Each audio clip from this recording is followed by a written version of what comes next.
Gracias, muchas gracias. La verdad es que no he dudado un minuto en aceptar. Nadie me preguntó si aceptaba o no. Vi la lista en los periódicos y aquí estoy. Así de simple.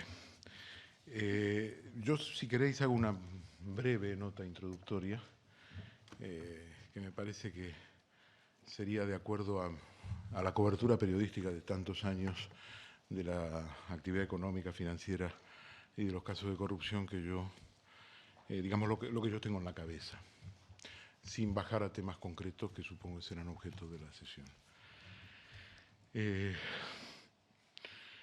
Como resultado de la crisis asiática en el año 1997, lo que se llamó el flu de la crisis financiera y la caída en dominó de varios mercados financieros internacionales, que llegó hasta Estados Unidos, se bautizó la situación en países como Tailandia e Indonesia como un países que tenían un tipo de capitalismo especial.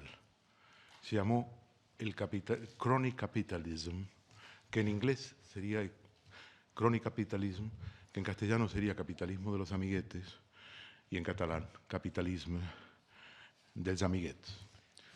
Esta definición fue muy interesante porque pretendía, de alguna manera, describir la naturaleza de las relaciones capitalistas en países como Tailandia e Indonesia, países muy exitosos, pero que básicamente atravesaron un tipo de capitalismo muy endogámico, muy de carácter familiar, donde las relaciones entre el poder y las empresas era tan promiscua que evidentemente entrañaba riesgos sistémicos importantes. Y yo creo que la definición de capitalismo de los amiguetes, que es objeto de un libro reciente en los Estados Unidos y que trata de explicar, esto para no flagelarnos, no lo digo, que trata de explicar el capitalismo de los amiguetes como la esencia de Wall Street, porque es imposible explicar Washington sin Wall Street y Wall Street sin Washington, es decir, la Casa Blanca.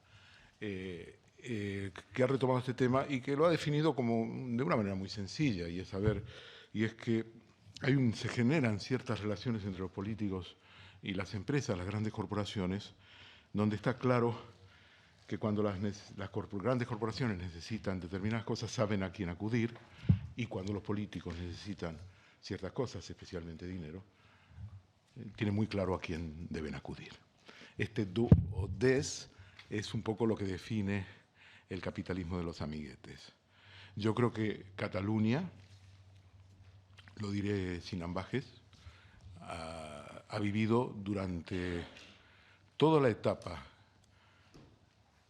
en especial, que tiene que ver con la presidencia de Jordi Pujol, y después, en la actualidad, en una perfecta representación del capitalismo de los amiguetes. No es extraño que eso ocurriera porque Pujol ya había, digamos, desarrollado este tipo de políticas, no desde la perspectiva del poder político, sino de la perspectiva del poder de la banca, a través de Banca Catalana. Y entonces lo que tenemos cuando él llega a la Generalitat de Cataluña en el año 1980 es una reproducción de todo ese capital acumulado en las relaciones entre empresas y poder político, que hace que todo funcione sobre ruedas.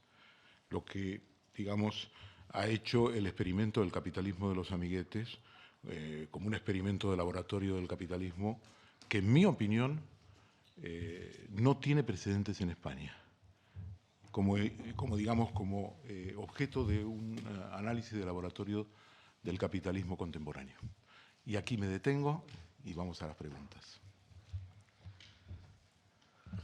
Muchas gracias, señor Kaiser.